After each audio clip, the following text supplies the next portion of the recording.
So this woman, her child's missing. Just like in Fable 2, you can choose to listen to these things or just to skip them. We'll skip them for now. So she said that her daughter's been lost in the wild. I now can follow the breadcrumb trail. I can use my dog to scent this little girl down.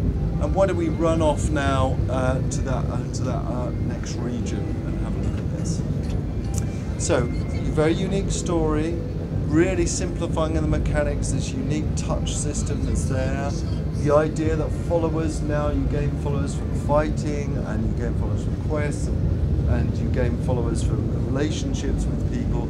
That's all pretty unique. But there was one element of the game that we really felt needed changing, and that was this button. This is probably the button that's changed the most in Fable 3. It's the pause button. Now, in Fable 2, we pressed this pause button and a 2D list of things came up. It was, it was okay, but it was 300 items of tedium to go through and change your costume. It was 150 different weapons to go through, and that didn't really work for me, especially if we wanted to be more action adventurous. So here we are in a region, and it's pretty cold here. So let's go and press that pause button now. We press the pause button, and straight away immediately we go to a place called the Sanctuary. Now this Sanctuary, firstly you've got the map there, which we'll look at in a second. Secondly, you've got your butler. This is John Cleese from Monty Python. He has got hundreds of thousands of lines, all of them driven by AI. He's super reactive to what you're doing in the world. He's definitely going to make you laugh. And then we've got these different rooms, and if we just look, there's the armory there, which we'll look at in a second. There's the clothing room here, which we'll look at in a second. Sorry, Dimitri, just pop out in a second. There's the treasure room over here, and this is to do with multiplayer here. So let's just go in the clothing room. And our ambition was, can we have a system which, in here, this is all the clothes that you found in the world. There's hundreds and hundreds of different clothing options in the world, and your butler has laid out the most appropriate clothes on these plinths. I can accept his choice and just change all my clothes very quickly, or I can customize these much further. I can swap and change out the trousers. I can go and tint these trousers, and your butler is there all the time to sort of comment on that sort of stuff. So, that's what I like. So that's the clothing stuff. That's very important when you're king to be dressed right. Now the armory, and again this armory is the place where all my weapons that I've discovered are laid out. And because weapons are craftable by you, because as you use a weapon, if I use this sword, this is the basic sword. It hasn't got anything special about it. The more I use it, the more it develops and evolves uniquely to my combat style. So we'll take that weapon. Do you have an example of a weapon that has been? We'll look at one in a second. Exactly the same idea about a weapon developing applies to these things called gauntlets. Now gauntlets, the great thing about gauntlets, you've got two hands. So in one hand I can have fireball, and the other hand I can have vortex. Because these gauntlets will continue to morph and change uniquely depending on how I use them, I can have a level 1 fireball on this hand, a level 5 vortex on that hand. And then when I cast a spell, I'm actually mixing those two spells together. So that is really unique and leads to a whole world of possibilities. But again, it's very, very simple to use. You just walk up to it. And then lastly, it's guns.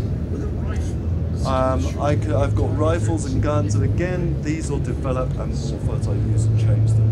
The great thing about this is because we combine that uniqueness and morphing with your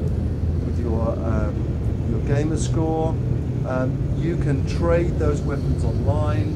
I can sell them to other people. They can continue to change by other people, and then I can even buy them back, even gift them to other co-op players. And then the last thing in here is the map. The map is very much, this is your kingdom. Now, if we have a look, this is Albion here. Across the sea is this place called Aurora, which we'll be looking at. We can look at in more detail. This is another whole continent to explore. In this map, I can pop into. This is where we were. Yeah, this is the town where we were. I can buy any house. I can go down and teleport to any quest. This is actually still the living world of Brightwell here. So that has changed a lot. What that means is that people who never changed their clothes, never changed their weapons, didn't really have an idea of what Albion is. Really, this is a big, big, big change to them, and very important when you become king. Anyway, let's go back and let's go on. So I've got this basic sword, and if you just take the sword out, in fact, if you can create some hops, can you do that? So we'll just show you some of the combat. Now, it's exactly the same as Fable 2 in certain ways, but it's changed a lot as well. So tapping does fast sword swings, holding charges up and builds up. Now remember, all of this is combined with the uniqueness of the weapon. So you're crafting a weapon as you're using it. We never cap the hold. So if Dimitri holds down and he's cast a spell at the same time, holds down for a flourish. Yeah, you don't have any unlock because this is level 1, but as this sword goes up, we're going to unlock stuff. So you can charge up that. Same with the guns. I tap it and I fire a quick shot, I hold it and I aim and build up a higher shot. Exactly the same with the magic. I tap it for a fast spell or hold it for a build up and charge spell, and then use the direction to actually unleash it. It's a bit dark there. So the great thing about that is there's no reason I can't be holding down and charging up my sword and then shoot my gun. So you can combine these as to did you die? Oh, okay, sorry. Now I think you can level up the sword in the debug menu. You have chosen some hard cards. So we'll just show, if you go to the debug menu, you should be able to level up that sword, but I'll just take some questions. Anyone got any questions about what I've gone through? So it's a big change, huge change to the story, massive change, you know, getting rid of health bars and experience meters, and making the leveling up about what you hold in your hand. Your body still levels up, making the level up about followers, about you more followers you have, you more powerful you are. Just complete change of that start button, which means that you've got the sanctuary there, which is instantly accessible the whole time. There's a huge amount of change